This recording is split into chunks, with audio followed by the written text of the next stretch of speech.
Chers 20 joueurs, ici Ron, et bienvenue dans cette dégustation de Keyflow, la dernière variation des Keys de Richard Breeze et Sébastien Bleasdale avec Yann Vincent de chez R&D Games et Hush. Donc on est dans les Keys, design habituel avec les petits bateaux, les petits keeples et les petits pions. Et donc on va essayer de développer son village en mettant des bâtiments, des pâtures, pour avoir des vaches, des cochons, etc., etc. Et pour avoir le maximum de points de victoire. Alors on est dans du draft, donc les 4 saisons de l'année, printemps, été, automne, hiver. Et clairement une filiation, une parenté évidente avec Seven Wonders.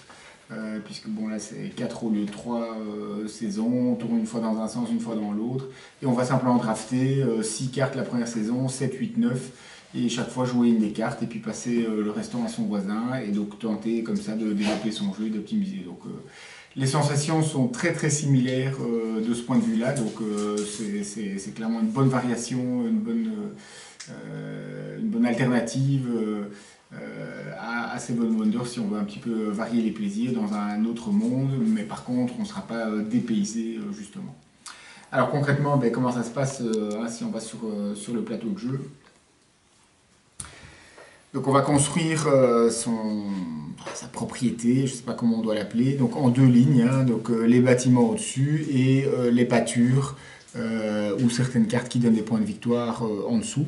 Donc comme j'ai dit, les 4 saisons, printemps, été, automne, hiver, et donc à chaque fois on va prendre une carte. Donc on a sa carte de départ qui est voilà, celle-ci, la maison, ici, et chaque carte est construite de la même manière. Oui, à noter qu'on doit suivre simplement les chemins ici, donc les chemins latéraux pour les bâtiments et les chemins en dessous pour les pâtures qui touchent la rivière, qui flow.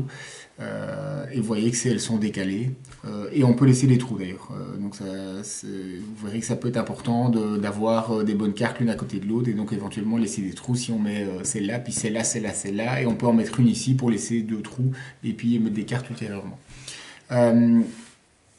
Donc d'ailleurs on va prendre pour montrer ici une ou 2 cartes comme ça. Donc pour jouer une carte, on la joue simplement de son jeu et on la pose quand on veut. Et alors on a la faculté évidemment du coup d'avoir les propriétés du bâtiment, si c'est un bâtiment, ou les points de victoire ici à la fin quand c'est un carré. Et pour pouvoir activer les propriétés d'un bâtiment, on doit jouer un keeple. Enfin, celui-ci c'est pas le bon parce que j'ai pas le droit de le jouer chez moi. Voilà, celui-ci. Donc vous voyez la petite flèche qui dit que je peux le jouer chez moi, alors que celui-ci je peux jouer chez le voisin en fait, mais du coup il gardera la carte.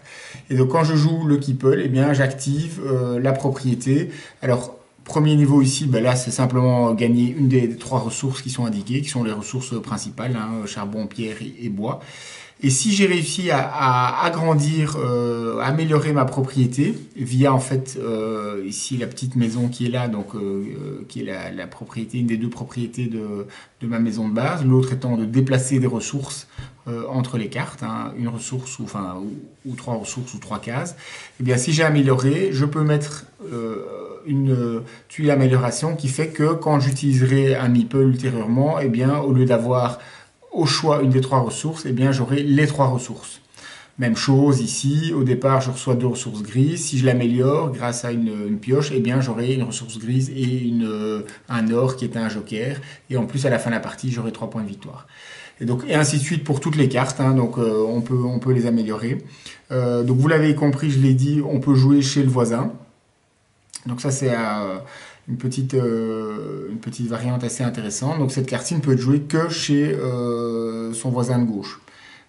Cette carte-ci peut être jouée soit chez soi, soit chez le voisin de droite. Et sachant aussi que vous avez vu, premier niveau, donc on doit jouer une carte avec un meeple. Je peux jouer une deuxième, mais il faut qu'il y ait 2 meeples. Et je peux jouer une troisième, mais il faut qu'il y ait 3 meeples ou 3 keeples. Et même chose, évidemment, si c'est le voisin, voilà, celle-ci, quelqu'un a joué chez moi cette carte-ci, voilà, quelqu'un d'autre ici est venu avec une carte de 2 keeples, et ainsi de suite. On gagne ici des petits bonus. Qui sont des tokens qui représentent en fait un keeple. Bon, c'est un peu bizarre d'en avoir mis 2. Il remplace simplement un keeple à la fin du tour. Donc quand on a fini 6 cartes la première saison, 7 cartes, 8 cartes, 9 cartes, on peut les jouer comme une carte Keeple. Donc ici, il n'y a pas encore de carte, donc j'ai besoin d'en mettre un, bien je le mets là et je peux appliquer l'effet. Même chose, si j'en avais deux autres, hein, voilà, ben j'en mets deux ici, de niveau 2 et 3 si je suis du niveau 3.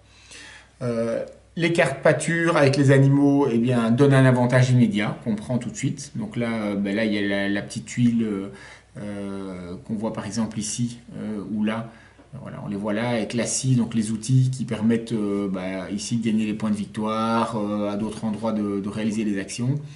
Et puis les autres, ce sont des ressources en général. Et à la fin de la partie, eh bien, on compte simplement les points de victoire de tous ces bâtiments, des cartes hiver qui donnent des points de victoire en fonction de certains critères. Hein. Ici, 3 points par paire de pierres, 3 points par pioche, 3 points par paire de bois, et ainsi de suite. Ici, 1 point par animal. Et celui qui a le plus de points à la fin de la partie gagne. Voilà, pas grand chose d'autre à dire, assez simple, hein. Une fois qu'on a lu les règles 2 fois, qu'on a le moins expliqué, bah, c'est réglé pour toute la vie, hein. Donc familial plus, mais tout à fait agréable, qui tourne très très bien, assez, pas trop long, on va pas dire assez rapide, mais pas trop long, donc sympa, on combine, vraiment honnêtement les sensations très similaires à Seven Wonders, donc il y a un peu de chance, si le tirage est bon on a la super carte, le tirage n'est pas bon on n'a pas la super carte, mais comme c'est du draft, 4 saisons, 6, 7, 8, 9 cartes. Donc, oui, on peut avoir la malchance crasse toute la partie, mais bon, c'est quand même peu probable. Donc au final, un petit jeu agréable qui ne sera pas le jeu de l'année probablement, mais sympa.